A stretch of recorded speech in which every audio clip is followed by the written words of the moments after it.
नमस्कार, मैं हृदय शंकर। न्यूज बाइस्कोप में आप सबों का स्वागत है। बात करेंगे बिहार की। बिहार की सियासत में सीटों को लेकर डील का दौर शुरू हो गया है। जेडीयू ने अब अपनी तरफ से साफ कर दिया है कि हमने अपनी सीटें तय कर ली हैं, अब कांग्रेस आरजेडी के साथ बातचीत कर ले। यानी जेडीयू ने यह साफ कर दिया है कि उसकी जितनी सीटें हैं वहां वो किसी तरह का कोई समझौता स्वीकार नहीं करेगी। चर्चा करेंगे इसी पर। हमारे साथ तीन खास मेहमान भी हैं। हमारे साथ बीजेपी से राहुल आनंद जी हैं, बहुत बहुत स्वागत है।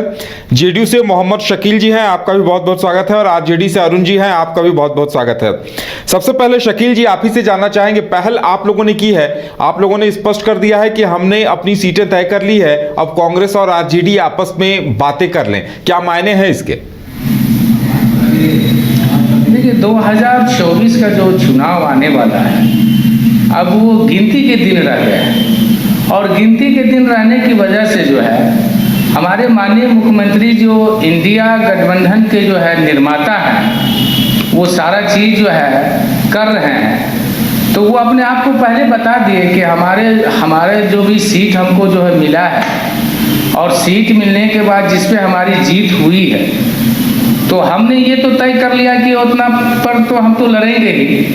में भी हो सकता है कि जो है आगे भी इसमें हो, बात बाकी जो है जो भी हो, तो वो अपना जो हमारे सहयोगी दल है, आरजेडी हो या फिर कांग्रेस हो, वो लोग अपने में बात करके जो है इसको फाइनल कर लें। तो आने वाले समय में जो है सही समय पे जो है इसका जो है घोषणा हो जाए, इसलिए माननीय मुख्यमंत्री जी भी जो है इस पे पैनी नजर रखे हुए हैं। लेकिन शकील जी, पहले तो तय ये हुआ था कि आप तीनों घटक दल बैठकर आपस में तय करिएगा कि सीटों का स्वरूप क्या होगा। तो क्या आपकी आरजेडी से बात हुई है क्या? देखिए, हमारी पार्टी जो है वो एक ऐसी पार्टी है जो पूरे सभी को लेके चलती है, लेकिन इसमें थोड़ा सा लेट होने की वजह से जो है बार बार जो माननीय मुख्यमंत्री जी जो बोल रहे हैं कि ये सीट शेयरिंग का जो मामला है इसको पहले तय कर लिया जाए, उसमें जो है इन्होंने अपना एक तय करके बात को रख दी है। बाद बाकी जो है जो भी हमारे सहयोगी दल है उनको चाहिए कि अपने में आपसी जो बैठक करने के बाद फिर सम्मिलित होकर बैठक करके फाइनल कर लें। चलिए अरुण जी, आप लोगों ने भी क्या अपनी सीटों को लेकर बात रख दी है क्या? क्योंकि जेडीयू ने तो साफ कर दिया कि उन्होंने अपनी सीटें चिन्हित कर ली हैं, अब आरजेडी और कांग्रेस आपस में बात कर लें। एक तरह से कांग्रेस को दो टूक जेडीयू ने अपनी तरफ से कह दिया है। इस तरह का खबर तो आपके माध्यम से ही सुनते हैं उदय शंकर जी। बिल्कुल, और बिहार में लोग जान रहे हैं इस तरह की खबर को। नहीं, बिल्कुल। देखिए, हम लोगों के लिए सीट शेयरिंग कोई मामला नहीं, और हमारे शीर्ष नेता जो भी हैं इंडिया गठबंधन के, वो आंतरिक रूप से हर चीज पर मिल बैठकर तय कर लेंगे और समय के पहले तय कर देंगे। यह कोई बड़ा मामला नहीं है। और खास करके बिहार में महागठबंधन की सरकार पिछले 1 वर्षों से चल रही है, यहाँ तो और कहीं कोई दिक्कत नहीं है। तो इसलिए इस तरह का प्रोपेगेंडा जो है गोदी मीडिया फैलाने का काम करती है और एनडीए के लोग। और आप बताइए उदय शंकर जी, जितना आप लोग फोकस कर रहे हैं सीट शेयरिंग को लेके, पीएम पद को लेके, संयोजक को लेकर, आप बताइए ना, एनडीए का सीट शेयरिंग हो गया क्या? बिहार की मैं एग्जाम्पल देता हूं। एनडीए के साथ 4 घटक दल हैं। मांझी जी हैं, उपेंद्र कुशवाहा जी हैं, पारस जी हैं, चिराग पासवान जी हैं। अब बताए भारतीय जनता पार्टी या एनडीए बताए चिराग पासवान जी को कितना सीट दे दिए? लेकिन एनडीए में ये अभी बयानबाजी का दौर नहीं चल रहा है अरुण जी। देखिए, संजय झा जी मंत्री हैं। देखिए, बयानबाजी का दौर इसलिए वहां चूंकि लोकतंत्र नहीं है, वहां तानाशाहों वाला कानून है। यहाँ तो आंतरिक लोकतंत्र है, सबको बोलने की आजादी है और सब सुनते हैं, सब पर विमर्श होता है। लेकिन एक बार आप मान लीजिए, इंडिया गठबंधन के जो शीर्ष हमारे नेता हैं, चाहे आदरणीय मुख्यमंत्री जी हो, चाहे हमारे नेता तेजस्वी यादव जी हो, आदरणीय लालू प्रसाद यादव जी हो या राहुल गांधी जी हो, जो भी तमाम इंडिया गठबंधन में जो भी बड़े नेता हैं, उनके मुंह से एक भी इस तरह की बयान आपने नहीं सुना होगा।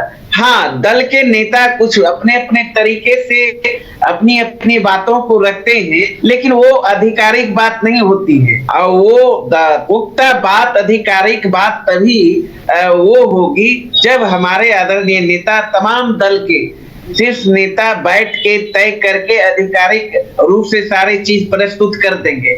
लेकिन ये सब सारी जो है बातें कयासों पर, सूत्रों के हवाले से आप लोग करते हैं। नहीं, हम देखिए, संजय झा जी आपके सरकार में मंत्री हैं, उन्होंने बाकायदा बयान दिया है।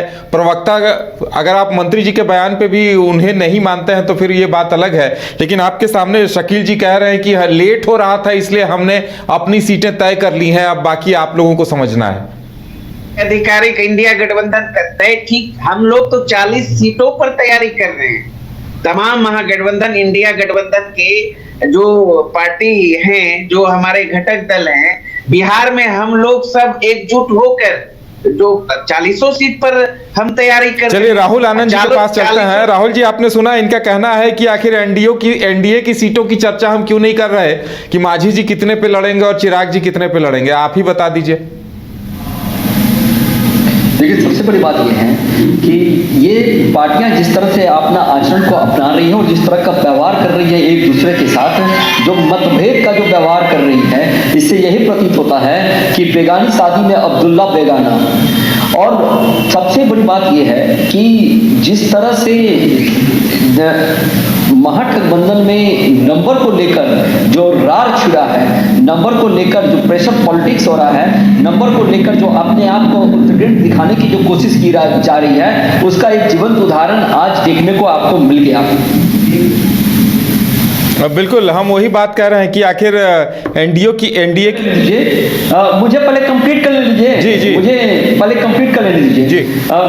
और देखिए, सबसे बड़ी बात क्या है कि बिहार के अंदर प्रेशर पॉलिटिक्स चल रही है। देखिए, जब आपस में गठबंधन करने की बात की गई थी तो कहा गया था कि सब मिलजुल कर चुनाव लड़ेंगे, लेकिन यहां पर सब मिलजुल कर एक दूसरे के ऊपर प्रेशर बना रहे हैं। और यही नहीं, ये प्रेशर इतना ज्यादा बनाया जा रहा है बीजेपी का डर दिखाकर। ये जो प्रदेश के जो मुखिया हैं, जो जेडीयू के जो नेता हैं, जो वरिष्ठ नेता हैं, वो संयोजक का पद लेना चाहते हैं। तो ये प्रेशर पॉलिटिक्स चल रहा है एक दूसरे के ऊपर, और ये बताने की कोशिश की जा रही है कि I am the best, I am the best, जबकि उस व्यक्ति को यही नहीं पता है कि मैं आपको एक बड़ा बच्चे वाला उदाहरण देकर समझाना चाहूंगा कि कोई एक व्यक्ति फर्स्ट करता है और तीन लोग मिलकर फर्स्ट करने वाले लड़की की तरह नंबर लेकर आते हैं और कहते हैं कि हम ही फर्स्ट हैं। वो ये यहां पे हो रहा है। और मैंने जो एक बात कहा ना, बेगानी शादी में अब्दुल्ला बेगाना वाला, वो यहां देखने को मिल रहा है। देखिए, ये इंडिया अलायंस वाले जो लोग हैं, आप उठाकर देख लीजिए, सब एक दूसरे के साथ रहने की बात करते हैं, लेकिन सब एक दूसरे को नीचा दिखाने की कोशिश कर रहे हैं। मैं आपको उदाहरण स्वरूप बता सकता हूं। आप आ जाइए बिहार में जेडीयू ने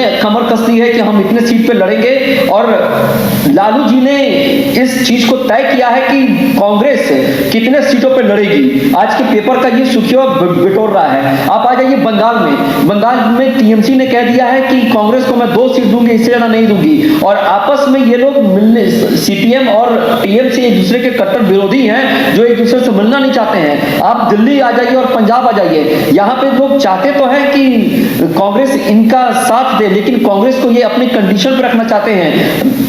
ये खुद अरविंद केजरीवाल जी खुद दिल्ली के अंदर कांग्रेस को कोई सीट नहीं देना चाहते हैं, पंजाब में इनकी चर्चा तक नहीं करना चाहते हैं। तो अगर इस तरह का बेमेल गठबंधन अगर बनेगा तो जाहिर सी बात है कि इस तरह की बातें आएंगी। देखिए, मैं आपको एक बात और बता देता हूं, जो इंडिया अलायंस के जो लोग हैं वो एक मेढक के समान हैं, जो एक तराजू पे तौले ही नहीं जा सकते हैं। जब एक दूसरे को चढ़ाओगे वो गिर जाएंगे। जहां तक बात एनडीए की है, तो एनडीए एक सशक्त पार्टी है, सबका साथ, सबका विकास और सबका सम्मान और सबका विश्वास की जो बात करती है, उसके तहत आज हम जनता के बीच में खड़े हैं और हम अपनी बातों को लेकर और अपनी चर्चाओं के साथ जनता के दिल में, अपने कामों के वजह से जनता के दिल में हमने जगह बना लिया है। जो हमारे साथी आरजेडी के हैं, वो आपको ही गोदी मीडिया बताकर यह सिद्ध करने की कोशिश कर रहे हैं कि आप ये चर्चा क्यों कर रहे हैं। देखिए, जब आपके पास तर्क नहीं होता है और जबकि आपके पास कोई विमर्श करने की बातें नहीं होती हैं, तो इसी तरह की बातें ये महागठबंधन के लोग करते हैं। चलिए अरुण जी, सुन लिया आपने?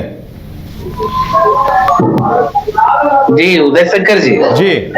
अरुण जी, आपने सुना राहुल आनंद जी ने कहा कि आप लोगों के पास चूंकि जवाब नहीं है इसलिए आप मीडिया पे उल्टे सवाल खड़े कर रहे हैं। मेरे पास जवाब नहीं है, मेरे पास तो जवाब ही जवाब है और लगातार हम तो जनहित में काम कर रहे हैं। तो बताइए, सीटों को लेकर एक भी बैठक क्यों नहीं हो पाई अभी तक? लगातार बैठक हो रही है और इंडिया गठबंधन की 5 कमेटियां बनी हुई है, आंतरिक रूप से एक्टिव है। ये कोई जरूरी है सारी बातें मीडिया पर और डिबेट चैनल पे आके बता दें, अपना रणनीति उजागर कर दें? हमारे नेता, शीर्ष नेतृत्व और हमारे इंडिया गठबंधन के नेता इतना थोड़े कमजोर दिमाग के हैं। चलिए, यही तो विडंबना है। देखिए, यही तो विडंबना है कि शकील जी सामने मौजूद है। समय पे हम लोग रखेंगे बात, बहुत शीघ्र खुशखबरी मिलेगी और हम लोग बहुत आगे बढ़ चुके हैं उदय शंकर और गलत फहमी में नहीं रहे भारतीय जनता पार्टी। और भारतीय जनता पार्टी बिहार में उनका जो अलायंस पार्टनर कई धाराशाही होने वाले, एनडीए से अलग होने वाले, क्योंकि किसी को कोई पता ही नहीं है, नोटिस नहीं ले रही है भारतीय जनता पार्टी। उधर आप देख रहे हैं चिराग पासवान जी और पारस जी में ये युद्ध छिड़ा हुआ है हाजीपुर की सीट को लेकर। मांझी जी रुके हुए हैं, उपेंद्र कुशवाहा जी मौन है। अब भारतीय जनता पार्टी कहती है हम 30 सीट पे लड़ेंगे, 10 सीट बच जाता है। उपेंद्र कुशवाहा जी कहते हैं 6-7 हमें दे दो भाई। अब पारस जी और चिराग जी अलग अलग कहते हैं 7-7 सीट पर हम लड़ेंगे भाई। उधर मांझी जी कह रहे हैं 4 दे दीजिए भाई।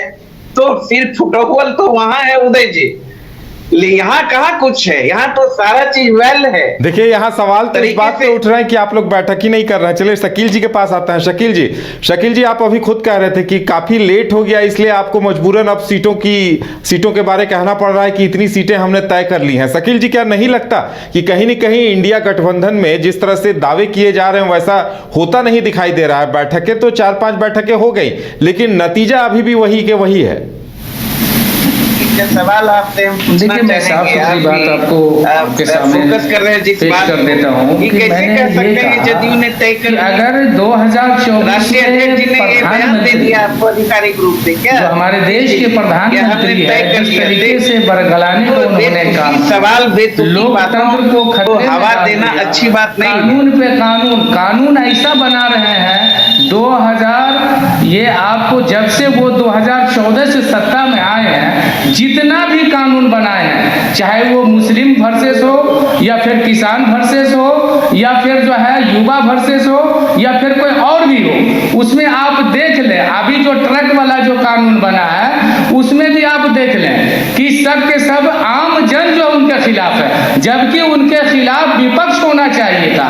विपक्ष नहीं, अगर विपक्ष बोले भी तो 156 को जो है पहाड़ का रास्ता दिखा दे, पहला नंबर। दूसरा नंबर जो है, आप इसी आंदोलन में जो है देखेंगे कि जितना कानून बने सब में जो विपक्ष, एकदम विपक्ष तो विपक्ष, साथ में जो है जितने भी हिंदुस्तान के जो सम्मानित आमजन है इनके खिलाफ जो है सड़क पे उतर गए, पहला नंबर। दूसरा नंबर मैं आपको एक बात बता दूं, क्या अभी हमारे मित्र कह रहे थे कि बेगाने शादी में अब्दुल्ला दीवाना, हमारे साथी जो है बोल नहीं पाई सही ढंग से इस मिश्रा को, लेकिन मैं इसको सही करके बोल दिया हूं। ये दीवाने तो ये लोग हैं जिस तरीके से जो है दीवानगी हद पार कर दिए हैं। इनके अपने पार्टी में जो घटक दल है, घटक दल को आज तक किसी को जो है स्वायत्ता नहीं दिया गया, लेकिन हमारे इंडिया गठबंधन में आप देखेंगे तो सबको स्वायत्ता दिया जा रहा है। हाँ, मैंने ये कहा कि ऐसे प्रधानमंत्री को 2024 में हटाने के लिए आपको उसी के रेशियो से चलना पड़ेगा। आप अगर समय को व्यतीत कर रहे हैं तो जो ये खामियाजा जो है भुगतना पड़ेगा। इसलिए मैंने कहा कि हमारी जो पार्टी जो सिटिंग सीट पे जो है जीती है, तो उस पे तो वो अपने आप में जो है एकदम तय कर लिया है कि भाई ये जो करेंगे। घोषणा तो अभी नहीं की है, लेकिन जब घोषणा होगा तो सम्मिलित रूप से होगा, मैंने ये कहा शंकर जी आपको। चलिए 16 चलिए वो तो आने वाला वक्त बता देगा, लेकिन कई सवाल तीसरी हैं। बात। सबसे पहला सवाल गठबंधन की बैठक को लेकर ही है। और राहुल जी, क्या लगता है कि जिस तरह से सीटों को लेकर समीकरण सामने आ रहे हैं, अभी अभी अरुण जी भी कह रहे थे कि उधर मांझी जी सवाल खड़े कर रहे हैं, चिराग पासवान अपने ही चाचा से लड़ रहे हैं, तो क्या नहीं लगता कि आप लोग आपस में सुलझा लीजिएगा या फिर वो भी इस तरह से पब्लिक डोमेन में आएगा क्या? देखिए, मैं आपकी इस बात को स्पष्ट कर दूं कि जो घर के मामले हैं, खास करके जो चाचा भतीजा का जो मामला है, उस मामले से भारतीय जनता पार्टी को कोई मतलब नहीं है, क्योंकि भारतीय जनता पार्टी ने अपना संदेश बिल्कुल क्लियर कहा था और स्पष्ट कर दिया था कि सीट की जब बातें होगी तो उसमें ना चाचा ना भतीजा, एक पार्टी को देखा जाएगा, पहली बात। दूसरी बात, मांझी जी हमारे गठबंधन के नेता हैं, उनको भी स्पष्ट कह दिया गया है कि जब सीट शेयरिंग की बात जब एनडीए में होगी तो सबको सम्मान मिलेगा और सबका विश्वास मिलेगा, तभी जाकर 2024 में तीसरी बार हैट्रिक लगा के माननीय प्रधानमंत्री जी सत्ता में जोरदार वापसी करेंगे। मैं आपको एक बात और स्पष्ट कर देना चाहता हूं कि देखिए, खास करके इंडिया अलायंस की जो घटक दल है, मैंने आपको एक एक करके उदाहरण दिया। एक सबसे बड़ी बात यह है कि अभी हमारे जेडीयू के भाई बात को कह रहे थे कि कानून को लेकर जरा जेडीयू के मेरे एक भाई से इस बात को मुझे पूछना है, समझना भी है कि जो अराजकता बंगाल में फैली हुई है, उस अराजकता के ऊपर क्यों नहीं बात की जाती है? जो संविधान और लोकतंत्र बचाने की ये बात करते हैं, उस संविधान और उस लोकतंत्र के माध्यम से जब ईडी का जब छापा पड़ने जाता है तो आपके गुंडे, आपके गठबंधन के लोग उनको मारते हैं, पीटते हैं और पुलिस आपकी मदद करती है, ये कहकर कि राज्य सरकार का विषय होता है पुलिस। मैं एक बात बताना चाहूंगा, मोदी सरकार जब से आई है तब से उन बेकार पड़े कानूनों को निश्चय ही निरस्त किया है और जो नए नए कानून बनाए गए हैं। अभी मेरे भाई ने एक बात कहा कि मुस्लिम विरोधी, जरा मुझे बताइए मुस्लिम का कौन सा विरोध कर ये कानून को बनाया गया है? कौन सा कानून को बनाया गया है? क्या ट्रिपल तलाक मुस्लिम विरोधी है? क्या आपको न्याय दिलाना विरोधी है? या फिर किसी का सम्मान दिलाना, कानून के तहत किसी को सम्मान दिलाना, ये विरोधी है, जिसका इन्होंने राजनीतिकरण भी किया था। मैं आपको एक बात बता दूं, ये कभी भी बातचीत में इस बात को नहीं बोलते कि देश के अंदर कानून बनता है और कानून का पालन करा जाता है। हमारे देश के अंदर भी बहुत सारे ऐसे कानून बने हैं, राज्य के अंदर भी बहुत सारे ऐसे कानून बने हैं, जैसे कि शराबबंदी कानून। हमारे राज्य में शराबबंदी कानून में आप जेल में चले जाएंगे और हत्या करके आप निकल जाएंगे, हत्या करके जमानत में निकल जाएंगे, लेकिन आप शराब पीकर सलाखों पीछे चले जाएंगे। क्या इस कानून में परिवर्तन नहीं होना चाहिए? क्या इस कानून की समीक्षा नहीं होनी चाहिए, जिसकी बार बार प्रश्न भारतीय जनता पार्टी ने उठाया है? देखिए, यहाँ पे एक सबसे महत्वपूर्ण बात यह है कि नीतीश जी को प्रधानमंत्री बनने का आस है, क्योंकि नीतीश जी के लोग लगातार जो प्रधानमंत्री का बनने का जो वो कीड़ा है जो नीतीश जी के अंदर है और जो बार बार निकलता आता है, एक ही निश्चय, एक ही नीतीश करना होगा ताकि देश को एक अस्थिर नीतीश कुमार मिले। लालू यादव जी की बात कर लीजिए, तो लालू यादव जी को सबसे बड़ी बात क्या है कि लालू यादव जी चाहते हैं कि मेरा बेटा कब राज तिलक होगा, मेरा बेटा कब इस प्रदेश का मुख्यमंत्री बनेगा। सबको अपनी स्वार्थ है, सबको अपने अपने अपने बच्चों को सेट करने की पड़ी हुई है, लेकिन सिर्फ और सिर्फ भारतीय जनता पार्टी को पड़ी हुई है कि उनको चुनाव में जाना है, जनता का विश्वास जीतना है और जनता के लिए काम करना है। जो आज मोदी गारंटी की रथ जो गांव-गांव में देखने को मिल रहा है, जिससे सारे लोग चित परिचित हो रहे हैं, वो कहीं ना कहीं जीवंत उदाहरण है। मोदी सरकार के कार्यों का अनुभव कश्मीर से लेकर कन्याकुमारी तक महसूस करने की चीजें हैं। जो भाई मेरे कह रहे हैं कि 370-35 से इन लोगों ने ही कहा था हाथ लगाओगे तो हाथ काट दिए जाओगे, तिरंगा उठाने तक कोई नहीं रहेगा, कि सबने समर्थन किया, कानून भी हटा। इनसे पूछ लीजिए हमारे मित्र के ऊपर देखिए, अभी भी नागपुर में दूसरे का हमारा तिरंगा नहीं झंडा फहराया जा रहा है। ये जो तुष्टीकरण की बात करते हैं, तिरंगा झंडा अभी तक नहीं फहराया गया है और ये लोग बात करते हैं। मैंने तो ये मैं आपके चैनल के माध्यम से अपने मित्र से पूछा, जो बोलना ही मैं आपके चैनल के माध्यम से नहीं चाहते हैं, बस ये सिर्फ हमको बता दें कि प्रधानमंत्री जी आज तक प्रेस कॉन्फ्रेंस क्यों नहीं किए? एक भी प्रेस कॉन्फ्रेंस बता दें 2014 के बाद से, एक भी प्रेस कॉन्फ्रेंस बता दें। खाली मन की बात बताने के लिए आते हैं, मन की बात बता के जो है क्या क्या किया है, देश को बेच दिया है, जो देश को बेचने का। चलिए शकील जी, एक बात का, आप चूंकि कानून पे सवाल उठा रहे थे, तो सवाल तो ये भी है कि आपने अभी जो कानून पे सवाल उठाया, हिट एंड रन कानून, तो क्या आप चाहते हैं कि ट्रक चालकों को यह अधिकार दे दिया जाए कि वो किसी को भी मार के ठोक के भाग जाएं? मेरे सवाल का जवाब जो है हमारे मित्र नहीं दे पा रहे हैं। मैं आपके चैनल के माध्यम माध्यम से दो सवाल करना चाहता हूं जी। कि 2014 के बाद भारत के प्रधानमंत्री आदरणीय नरेंद्र मोदी जी कितनी बार प्रेस कॉन्फ्रेंस किए? पहला सवाल एक भी बता दें। दूसरा सवाल, मैंने ये कहा इनको इससे पहले कि आप जितना भी कानून 2014 के बाद लाए हैं, चाहे वो मुस्लिम का हो, चाहे जो भी एकदम किसान का हो, युवाओं का हो या फिर महिलाओं का हो, जितना भी कानून लाए हैं, अगर आप लाए तो कानून में जो है आप लाने के बाद 2 डेग पीछे क्यों हो जाते हैं? क्यों? इसलिए पीछे हो जाते हैं कि कानून लाने के बाद जो है आप पूरे हिंदुस्तान की जनता में जो है अराजकता फैला देते हैं, सबको रोड पे ला देते हैं, महंगाई इतना चरम पे जो है कर दिया है कि पूरे आम जन पे जो है समझ में आ रहा। अभी जो है फिलहाल जो है जो चुनाव हुआ उसमें आपने 450 रुपया गैस सिलेंडर की बात आपने कही। क्या आप एक जगह जो है 450 की बात बोलते हैं एक राज्य का? आप पूरे देश के प्रधानमंत्री हैं, आपको पूरे देश के लिए सोचना चाहिए, पूरे देश की सम्मानित जो कि जनता के लिए चलिए सोचना शकील जी, चाहिए। लेकिन आप जनता जो है- तो फिलहाल उन्हीं को चुनती हुई दिखाई दे रही है। 3 राज्यों में तो जीत जनता ने बीजेपी को ही दी है। ईवीएम हटाइए, आप देख लीजिए 2 सीट पे आके जो है फिर ठहर जाएंगे। पूरे हिंदुस्तान में 2 सीट, आपके चैनल के माध्यम से बोल देना चाहता हूं, मात्र 2 सीट मिलेगा इनको, इससे ज्यादा नहीं मिलने वाला है। ये लोग ईवीएम का खेल कर करके जो है जनता को लूटने का काम किए। आप पूरे हिंदुस्तान में लेकिन जिन चुनाव में आपकी जीत होती है, जिन चुनाव में आप लोगों की जीत होती है, वहां तो आप लोग सवाल नहीं खड़े करते, चाहे कर्नाटक हो, हिमाचल प्रदेश हो या फिर तेलंगाना हो। शंकर सर, मैं एक बात और भी बता दूं, लोग कहते हैं, हिंदुस्तान वासी कहते हैं कि मोदी जी आए तो ये सब चीज को बेच दिए, रेल को बेच दिए, वो बेच दिए,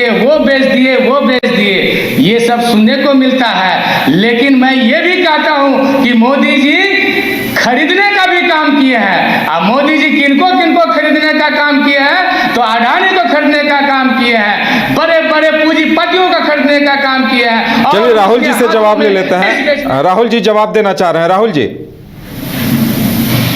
जी बोलिए। तो अरुण जी को हमारी आवाज मिल पा रही है क्या?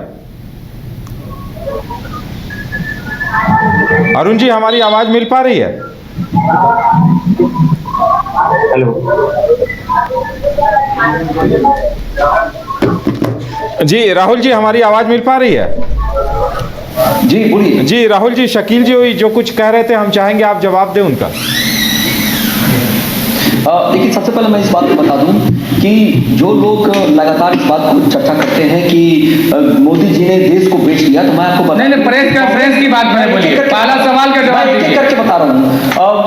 कांग्रेस के शासनकाल में मनमोहन जी की सरकार ने ये चीजों को शुरुआत किया था ताकि सरकारी एसेट को बेचकर उसमें सेमी गवर्नमेंट का काम किया जाए और संसाधन को जुटाकर आगे के कार्य को किया जाए। पहली बात। दूसरी बात मैं बता दूं, जो गैस सिलेंडर की बात करते हैं, मैं आपको ये भी याद दिला देना चाहता हूं कि 2014 के पहले जो 350 रुपए में जो गैस मिलते थे, वो सब्सिडी वाले सिलेंडर मिलते थे। जो मोदी जी ने उसको खत्म किया और जो उस पे जो सबसे बड़ा जो अनुदान दिया जाता था उसको कम किया। उस समय सब्सिडी वाले सिलेंडर का दाम 1200 रुपए था और आज सब्सिडी वाले सिलेंडर का दाम 1000 रुपए है। पहले से बहुत अंतर आया है। मैं तीसरी बात आपको बता दूं, जो बार-बार शकील भाई बात को कह रहे थे कि मोदी जी ने 450 रुपए में कर दिया, 450 रुपए में सिलेंडर कर दिया। मोदी जी ने नहीं किया, उस राज्य सरकार ने वादा किया है। कैसे किया है इसके ऊपर मंथन करिए। जब लालू जी का शासनकाल की समाप्ति हो रही थी और राबड़ी देवी जी ने जब सत्ता एनडीए को सौंपा था, तो उस समय 20,000 करोड़ रुपए का वित्तीय विभाग था। ध्यान रखिएगा, 20,000 करोड़ रुपए का। और जब बीजेपी ने छोड़ा तो वो 2,65,000 करोड़ करके छोड़ा। यानी कि जो वित्तीय व्यवस्था की जो बात की गई, उसके आधार पर तय किया जाता है कि आपको करना क्या है। आप अभी बिहार में 80% तो केंद्र के राशि के ऊपर केंद्रित हैं अपनी योजनाओं को चलाने के लिए। आपके पास अपनी क्या व्यवस्था है, इसके ऊपर चर्चा कीजिए। और मैं तीसरी सबसे महत्वपूर्ण बात बता दूं, जो ये नंबर गेम करने की कोशिश कर रहे हैं, जो महंगाई बताने की बात कर रहे हैं, ये कभी चर्चा महंगाई अभी भी सबसे निचले स्तर पे है। आप अमेरिका की बात कीजिए, पश्चिमी मीडिया पे बहुत भरोसा है ना, पश्चिमी मीडिया की बात करते हैं, बिल्कुल अपने देश पे भरोसा, अडानी की बात करते हैं, जिन्होंने भरोसा है। मैं आप ही को दिखा देता हूँ, देखिए हम अपने देश पे भरोसा करूंगा, गौतम और मैं वर्तमान में चर्चा करूंगा, इस पे केस नहीं चलेगा, वर्तमान में चर्चा करूंगा कि ये वर्तमान में चलिए अरुण जी अभी जो शकील जी कह रहे थे कि ईवीएम हटाइए तो बीजेपी 2 सीटों पर आ जाएगी, तो क्या आप भी इस फॉर्मूले को मानते हैं क्या? देखिए, लगातार फॉर्मूला क्या पूरे देश के जितने भी विपक्षी पार्टियां हैं लगातार कह रही है ईवीएम हटाइए, और अदर कंट्री में भी आप देखेंगे तो ईवीएम से चुनाव नहीं होते। तो फिर लगातार जब यह आवाज उठ रही है देश के अंदर, तमाम विपक्षी दल के नेता बोल रहे हैं, तो ईवीएम हटाने में क्या दिक्कत है? इस पे तो विचार करनी ही चाहिए। नहीं, हम तो जान रहे हैं कि पूरी दुनिया में ईवीएम से ही हो रहे हैं, 1-2 देशों को छोड़कर। तो अगर आपको डाउट है तो सुप्रीम कोर्ट में मामला लेकर जाइए। सुप्रीम कोर्ट के मामले में जाने की आज अरेस्ट हुआ है, उन्होंने उठाया है बात को, चुनाव आयोग बार-बार कहा कि ईवीएम पे रोक लगाया जाए, और चुनाव आयोग क्या बोले आपके चैनल के माध्यम से, खास करके तो जितने भी संस्था हैं, सारे संस्थाओं का क्या हाल है मोदी जी के सरकार में आप देख ही रहे हैं। उसके बावजूद भी जनता मोदी जी के आप 3 राज्यों की बात चल रहे थे, 4 राज्यों की बात, तो चुनाव परिणाम आए हैं जी। देखेंगे कुल मिला के भारतीय जनता पार्टी से अधिक वोट कांग्रेस को आया है, 10 लाख वोट अधिक कांग्रेस को मिला है। ऐसा नहीं, मतदाता तो कांग्रेस के साथ है, परसेंटेज भी आप देखेंगे चाहे राजस्थान हो, लेकिन जीत तो बीजेपी की हुई है, जनता तो जीत से मतलब रखती है ना। जीत अलग बात है, होना अलग बात है, इसका मतलब पूरे। चलिए राहुल जी जवाब देना चाह रहे हैं, राहुल जी बोलिए। जी मैं एक चीज पूछना चाहता हूं आरजेडी और जेडीयू के लोगों से कि जिन राज्यों में गैर भाजपा शासित प्रदेश बना है वहां ईवीएम कैसे ठीक हो जाता है? आप वहां क्यों नहीं प्रश्न उठाते हैं? सबसे पहले सवाल का इसका जवाब दीजिए कि जहां भारतीय जनता पार्टी हारती है वहां ईवीएम कैसे ठीक रहता है? थोड़ा मुझे इसको बताइए। यानी कि आप हाईजेक कर लेते हैं, आप खुद इस बात को प्रमाणित कर रहे हैं कि आप हाईजेक कर रहे हैं लोकतंत्र के मंदिर में, लोकतंत्र की आस्था पे आपको भरोसा तक नहीं है, और आप कहते हैं कि जनता के बीच में चुनाव लड़ने जाएंगे। आप किस अधिकार से कहते हैं? जहां आपको जनता ने विपक्ष में रहने का फैसला सुनाया है वहां आप कहते हैं कि ईवीएम हैक हो चुका है। यानी कि आप जनता को गाली दे रहे हैं, यानी कि आप जनता को कलंकित कर रहे हैं, यानी कि आप इस चीज को बताने की कोशिश कर रहे हैं कि मैं जो कहता हूं, मैं जो सुनना चाहता हूं वही तुम सुनाओ, तुम्हारे फैसले से मुझे आपत्ति है। आप यही सिद्ध करना चाहते हैं ना? चलिए शकील जी भी कुछ जवाब देना चाह रहे थे। शकील जी बोलिए, क्या कहेंगे?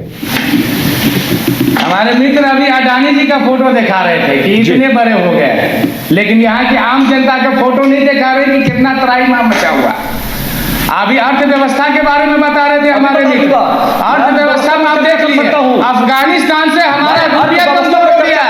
हमारे पड़ोसी एगो अफगानिस्तान है, छोटा सा देश है, अब वहाँ का जो देख लीजिए वहाँ का रुपया जो है बढ़ गया यहाँ के रुपया से, और अभी तक इनको नहीं समझ में आ रहा है। तैयार हूँ और ये बार बार कर रहे हैं डिबेट। देखिए डिबेट जब कर रहे हैं तो पूरी जानकारी लेके आइए, उसके बाद डिबेट आप हमसे कीजिए। ऐसे नहीं होगा। पूरा देश में त्राहीमाम मचा हुआ है, पूरे देश में। अभी जो सुप्रीम कोर्ट के वकील को पकड़ लिया गया है, आप एडीएम के खिलाफ क्यों बोल रहे हैं? एडीएम आप ऐसा मशीनरी बना दिए हैं, आपको बता दिया गया है कि देखिए आप इस मशीन में छेड़खानी कर सकते हैं, और उसके बावजूद भी चलिए ये विडंबना है देश की कि आप लोगों को अभी तक ईवीएम पे ही डाउट है। तो ये पूरी तरह से लोकतांत्रिक प्रक्रिया पर ही आप लोग सवाल उठा रहे हैं। तो सबसे पहले जरूरत तो इस बात की है कि आप लोग पहले सुप्रीम कोर्ट में जाएं, ईवीएम को चुनौती दें, जांच कराएं, और तभी आगे, नहीं तो फिर इन प्रक्रियाओं का कोई मतलब नहीं रह जाएगा। हमारे पास वक्त की कमी है। चलिए राहुल जी, मोहम्मद शकील जी और अरुण जी, आप तीनों को यहाँ आने के लिए, चर्चा में शामिल होने के लिए बहुत बहुत धन्यवाद। तो बिहार की सियासत में बहुत कुछ चल रहा है। इंतजार इस बात का है कि सभी पार्टियां अपने अपने पत्ते कब तक खोलती हैं, और गठबंधन जो दुहाई दे रही कि आपस में सब कुछ ठीक है, तो उसका भी पता चल जाएगा। बस कुछ दिनों का इंतजार है। वही देखने वाली बात यह होगी कि आगे बिहार की सियासत में क्या होता है। फिलहाल हमारे साथ इतना ही। हमें दीजिए इजाजत और आप देखते रहिए न्यूज़ बाइस्कोप। नमस्कार।